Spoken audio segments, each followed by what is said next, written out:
Fertility വളരെയധികം കുറവാണ് ഈ ഒരു മീനിന്. അത് മെച്യൂർ ആവാനും ഏകദേശം 8 മുതൽ 10 മാസത്തോളം.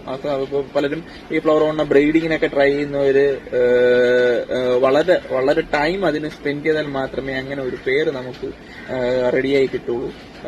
8 മാസം മുതൽ ഏകദേശം 1 വർഷമൊക്കെ ആയാൽ മാത്രമേ നമുക്ക് അതിനൊരു മീറ്റിങ്ങിന് ട്രൈ ചെയ്യാൻ പറ്റുള്ളൂ. ഫെർട്ടിലൈസേഷൻ ഉണ്ടോ എന്ന് നമുക്ക് ചെക്ക് ചെയ്യാൻ കഴിയുള്ളൂ. ലൈഫ് സ്പാൻ ഏകദേശം വൈൽഡ് കണ്ടീഷനിൽ ഏകദേശം 8 മുതൽ 10 വർഷം വരെയൊക്കെ ജീവിക്കുന്നുണ്ട്.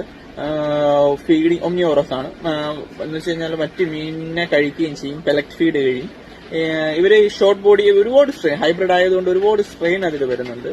ഷോർട്ട് ബോഡി ആയതുകൊണ്ട് ഫീഡൊക്കെ ഒരുപാട് ഇതിൽ കൂടുതലും ഇതിനെ വരുന്ന അസുഖം ഹെഡ് ഇൻ ഹോൾ എന്നൊക്കെ പറഞ്ഞ് ഇതിന്റെ തലയിൽ ഒരു പോപ്പൊക്കെ വരുന്ന ഒരു അസുഖം വരുന്നുണ്ട്. അതോടൊപ്പം തന്നെ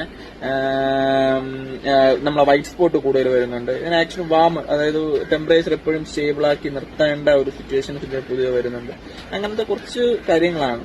ഇനി ഇതിന്റെ ഡയറ്റും അതിന്റെ ബ്രീഡിങ്ങും ബാക്കിയുള്ള കാര്യങ്ങളെല്ലാം അടുത്ത വീഡിയോയിൽ നോക്കാം. നമ്മൾ വീഡിയോ ഒരുപാട് അങ്ങ് ലെന്ത് ആക്കുന്നില്ല, എല്ലാവർക്കും അത് ബുദ്ധിമുട്ടായി പോകും. അടുത്ത വീഡിയോയിൽ ഇതിന്റെ ബാക്കി ഡീറ്റെയിൽസ് എന്താണെന്ന് വെച്ച് കഴിഞ്ഞാൽ ഫ്ലവർ ഓണിന്റെ അടുത്ത ഡീറ്റെയിൽസ് നോക്കാം. Thank you.